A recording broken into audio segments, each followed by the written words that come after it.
தங்க பிள்ளையே, இது இந்த சாயின் உத்தரவை நீ கண்டிப்பாக மீறிவிடாதே. நாளை விடுவதற்குள் உன் கண்ணில் படும் இந்த அதிர்ஷ்டமான நேரம் உனக்கானது. உன் போராட்டத்தை முடித்து வைக்கத்தான் வந்திருக்கின்றேன். கஷ்ட காலம் முடிந்து விட்டது. தாங்க முடியாத வேதனையாலும் மனம் வலிமையோடு அங்கு போராடி கொண்டிருக்கும் என் பிள்ளையே, உன் வாழ்க்கைக்கான தீர்வை சொல்வதற்கு இந்த அப்பனானவன் வந்தே விட்டேன். நீ எந்த வேதனை உன் மனதிற்குள் அழுத்திக் கொண்டு இருக்கின்றது என்று நினைத்தாயோ, அந்த வேதனையை தீர்த்து வைப்பதற்காக உன்னை தேடி ஒரு பெண் வந்து விட்டாள். தேடி வந்த அதிர்ஷ்டத்தை தொலைத்து விடாதே. எத்துணை காலத்திற்குத்தான் துன்பத்தோடும் துயரத்தோடும் நான் வாழ்ந்து கொண்டு இருப்பது என்று நீ நினைத்து கொண்டிருந்தாயல்லவா?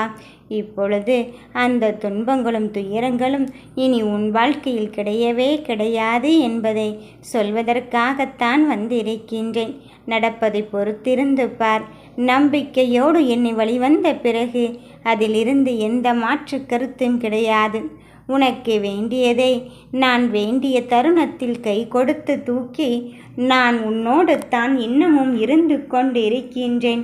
நீதான் என்னை மறந்து எங்கெங்கேயோ அலைந்து கொண்டு இருக்கின்றாய் என்பதை நிரூபிப்பதற்காக வந்திருக்கின்றேன். சிறிது இடைப்பட்ட காலத்தில் நான் உன் கண்ணிலே தென்படவில்லை என்ற உடனே நீ நினைத்து விட்டாய், நம் அப்பன் நம் கூட இல்லை போல், நம்மை நமக்கான விஷயத்தில் வழிநடத்த யாருமே இல்லையே என்று நீயாக ஒரு தவறுதலாக கணக்கை போட்டு இருந்து கொண்டு இருக்கின்றாய். ஆனால் நான் உனக்கு எவ்வளவு பெரிய உண்மையை புரிய வைப்பதற்காக இந்த இடைப்பட்ட காலத்தை எடுத்துக்கொண்டு இருக்கின்றேன் என்பதை மட்டும் நீ பொறுத்திருந்து பார். சோதனைக்கும் வேதனைக்கும் நடுவினிலே நீ மாட்டிக்கொண்டு சிக்கி தவிக்கிறாய். விதிக்கும் கருமாக்கும் இடையிலே இதற்கு மேல் முடியவே முடியாது, வீழ்ந்து விட்டேனோ என்று நினைத்து கொண்டு இருக்கின்றாய். சுமையை பெரும் பாரமாக எண்ணி விட்டாய். அதனால்தான் இவ்வளவு பெரிய சோகம் உன் மனதை ஆட்கொண்டு இருக்கின்றது. அந்த சோகத்தை விட்டு முதலில் வெளியே வா. இதுவெல்லாம் ஒரு கஷ்டமா? இந்த ஒரு கஷ்டத்தை நினைத்து கொண்டு இருந்தால் உன் வாழ்க்கையை நீ வாழ முடியாது. என் தங்கமே, உன் மனதில் பட்ட காயத்திற்கும் ரணத்திற்கும் மருந்தாக நான் மட்டுமல்ல, உனக்கு தீர்வாகவும் தான், நல்ல முடிவை தருவதற்காகவும் தான் அந்த பெண்ணை நான் உன்னிடத்தில் கொண்டு சேர்க்கப் போகிறேன். நீ நம்பிக்கையோடு செயல்படுகின்ற எல்லா காரியத்திலும் உனக்கு யாருமே இல்லையே என்று நினைக்காதே. முயற்சியும் பயிற்சியும் தாண்டி உன் வாழ்க்கையை தீர்மானிக்க பெரும் சக்தியாக இந்த சாய்தேவன் இருந்து கொண்டு இருக்கும் பொழுது நீ எதற்காக தங்கமே மனமருந்தி கொண்டு இருக்கின்றாய்? எல்லா வேலைகளிலும் உனக்கு நடப்பது எதுவென்று தெரியாமல் நீ தவித்து கொண்டு இருக்கின்றாய்.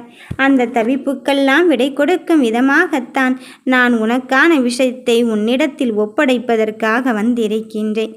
எது நடக்க வேண்டும் என்று என்னால் தீர்மானிக்கப்பட்டு இருக்கின்றதோ அது நல்லதாக நன்மையானதாக நடத்தி கொண்டு இருக்கும் பொழுது அது வேண்டுமா இது வேண்டுமா என்று வீணாக நீ மனம் குழம்பாதே. முதலில் உன் மனதை தெளிவாக்கு.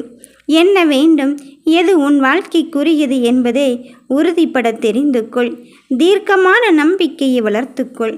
வெற்றிக்காகத்தானே இவ்வளவு பெரிய விஷயத்தை நீ முன்னெடுத்து சென்று கொண்டிருக்கின்றாய். உன் போராட்டத்திற்கு தானே உன் வாழ்க்கையை நீ தீர்மானித்திருக்கின்றாய். அப்படி இருக்கும் பொழுது நடப்பது யாவும் நன்மையின் வடிவில்தான் நமக்கு நடந்து கொண்டு இருக்கின்றது என்பதை நீ உணர்ந்து கொள். எந்த ஒரு சந்தேகமும் இல்லாமல் உன் வாழ்க்கையை நீ தெளிவுபட வைத்து விட்டாலே உனக்கு யாரென்று புரிந்துவிடும். மற்றவர்களுக்கு நீ இப்படித்தான் அப்படித்தான் என்று புரிய வைக்க வேண்டிய அவசியமே கிடையாது. சில சோதனையின் கட்டம் ஆட்கொண்டு இருக்கின்றது தான், அதை நான் இல்லை என்று சொன்னதே கிடையாது. ஆனால் அத்தனை விஷயத்திற்கும் நடுவிலே என் பிள்ளைகளை ஜெயிக்க வைக்க போராடுவது யார் என்று நினைத்து விட்டாய்? என்னை சர்வசாதாரணமாக நினைத்து நீ கடந்து விடாதே. நீ நினைத்ததை விட பெரிய விஷயத்தை நான் உனக்கு தருவதற்காக நான் காத்து கொண்டு இருக்கும்போது உன் மனதில் பலமில்லையோ என்று எண்ணி விடாதே. உன் பலமாக உன் தைரியமாக நானே உன்னை முன்னின்று வழிநடத்தும் பொழுது யார் சொன்னாலும் சொல்லாவிட்டாலும் உனக்கு வெற்றி வாய்ப்பு தான். நீ ஜெயிப்பதற்காகவே பிறந்திருக்கும் என் செல்ல பிள்ளையாக இருக்கும் பொழுது எதற்காக தங்க பிள்ளையே நீ வேண்டியதை நான் கொடுக்காமல் இருப்பேனா? இதோ கிடைக்கத்தான் போகிறது. கரத்தை நீட்டிய பிறகும் என் பிள்ளையை வெறுங்கையோடு நான் அனுப்பி விடுவேனா என, அதுவும் நீ என் செல்ல பிள்ளையாகவே மாறிவிட்டாய்.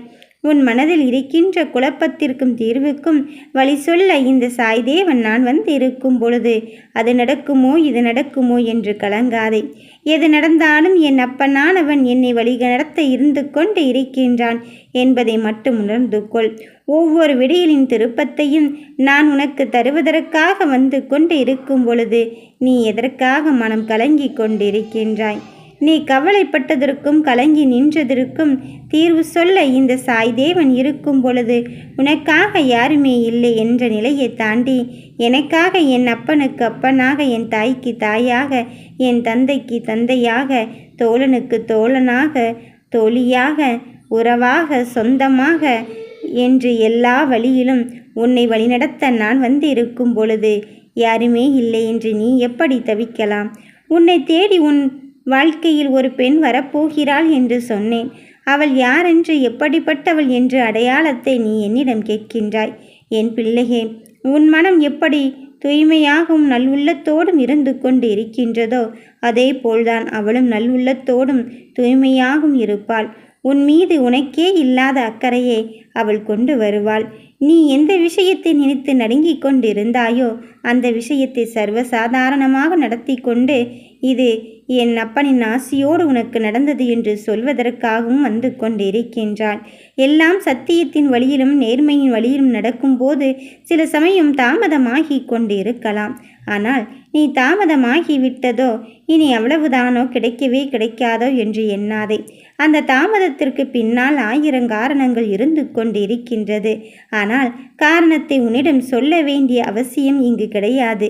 ஏனென்றால் சில சமயம் காரணமே வாழ்க்கையை அழித்துவிடும். அதனால் தான் நான் அப்படி சொல்லி கொண்டிருக்கின்றேன்.